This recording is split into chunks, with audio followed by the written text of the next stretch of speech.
It's likely that millions, perhaps even billions of people have at one point or another felt the desire for chaos. Now, when I say chaos, I'm not talking about a state of complete disorder, where all rules are broken and all control is lost. No, the desire for chaos is the yearning for something different, to shatter monotony. You may know it as the itch to go against the norm. As often as this desire is felt, is mysteriously rarely discussed. And what I found surrounding why we sometimes feel this way says a lot about the nature of our existence and desires.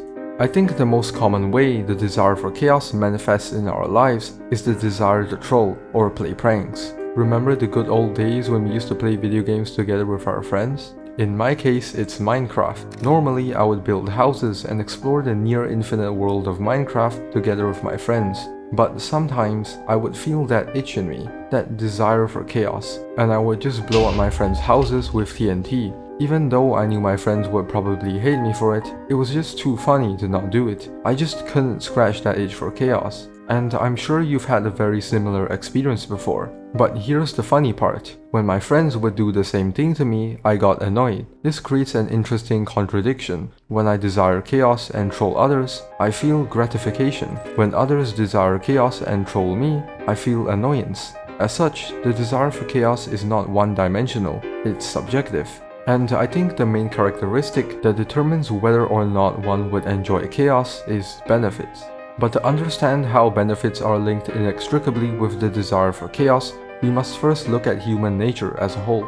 When we think of benefits, we often think of something tangible, like money. But the truth is, benefits are not necessarily tangible. Following this line of thought, although a kind person, or altruist to be more specific, is usually defined as someone who helps others without expecting any benefits, this is not too accurate. The world runs on benefits, and no one is an exception. It's just that altruists do not desire a tangible gain like money. When we help someone, we feel satisfaction and gratification. This too is a benefit. Likewise, psychopathic serial killers who seem to commit crimes for no reason actually just desire the intangible benefits, satisfaction and gratification. Therefore, I think an altruist cannot be defined as someone who helps others without expecting anything. More accurately, they just don't expect anything tangible from the person they helped. Now, don't get me wrong, this doesn't make them fake or selfish. I respect any altruist from the bottom of my heart. All of this just shows the nature of our existence and how deeply we're wired to seek some form of benefit. Now, I mentioned all this because the desire for chaos works in the same way. This allows it to be divided into two stages. The first can give us intangible benefits, while the second can give us tangible benefits. The first stage can be defined as the desire for something different, to shatter the norm. The second stage is all about the desire for power and self-interest, often at the expense of morality and honesty. So why do we sometimes feel the need to deviate from the norm? One possible answer is the horror of repetition. Repetition dulls our senses. When every day of our lives feels the same routines, the same thoughts, the same surroundings, it can make us feel as though we're not living, just existing for no reason.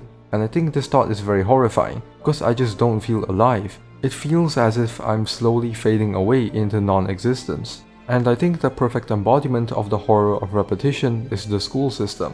It's no coincidence that this system is one of the greatest contributors to the desire for chaos. We only have to look at how so many people hate school to notice this. Let me ask you a question. Did any of you truly like school? Personally, school feels like a cage to me. Now I know what you're thinking. School can help us learn knowledge. School can help us make friends. But here's the thing. You can get any of those things outside of school. We've just been conditioned to believe that school is necessary to gain all of those things. Now don't get me wrong, I'm not saying the school system is useless. It's definitely useful, but far too outdated. I believe the perfect example of this is a subject in my school called moral education. Now, the idea of moral education is actually great, but here's the thing, the way it's carried out makes it useless, counterintuitive even. Here's a question from an actual test. How can parents restore family harmony in this era of gadgets? Now let's say I write this as the answer. Parents should be responsible for setting screen time limits on the electronic devices of family members. Do you think this answer is correct? Well, I personally believe it is, but this answer would actually be considered wrong in the test. Can you spot the mistake? If you said the word responsible, then you're correct. As for why we cannot use the word responsible in our answers, I have no idea. It's just in the rules for some reason. What this exam tests us on is not our morals, but random irrelevant stuff. It's kinda like they have nothing to do and just want to fail students. There's also the fact that students may lie to get higher grades, which achieves the complete opposite effect. So because of stuff like this, the school system just makes us desire chaos. From this, we can see that the desire for chaos isn't being irresponsible or evil, it's just the desire for freedom, to grasp our own destiny, and most importantly, the desire to feel alive. Personally, I feel this very deeply. As a student myself, I always desire for some event to happen to my school so that it closes down for some time. This is because I feel like school is a waste of time to me. I could learn everything in school elsewhere, I could make friends elsewhere, so what's the point? If I could graduate with the usual credentials while being absent 99% of the time except during tests, I would do so. I just want freedom to feel alive. And I know you have felt a similar sentiment before, whether in the past or present. But the desire for chaos isn't always chaotic good. Sometimes it can reveal the darkest natures of our existence. Most people associate chaos with danger, a breakdown of order, rules, and predictability. But for some, chaos is not something to fear, it's something to use. In a world ruled by order, there's little room to maneuver. But in disorder, the usual gatekeepers are distracted, systems are vulnerable, and people are desperate. Chaos creates gaps. It gives us opportunities that would never appear otherwise. If work during normal times is like walking, then work during chaos would be like riding a plane. Chaos gives us a shortcut.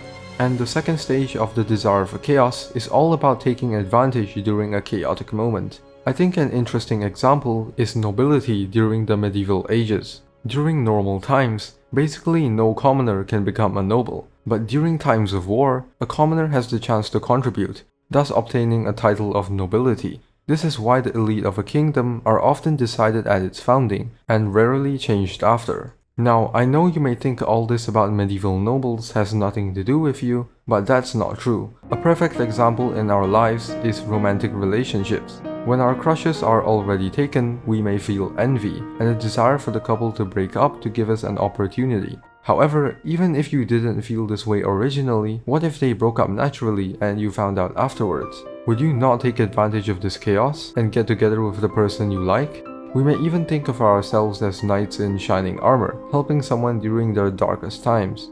The desire for chaos is deeply connected with the desire for power and control. At first glance, this seems completely contradictory. How can we possibly control something that is chaotic? But the truth is, chaos and control coexist, and they reveal something profound about the nature of our existence.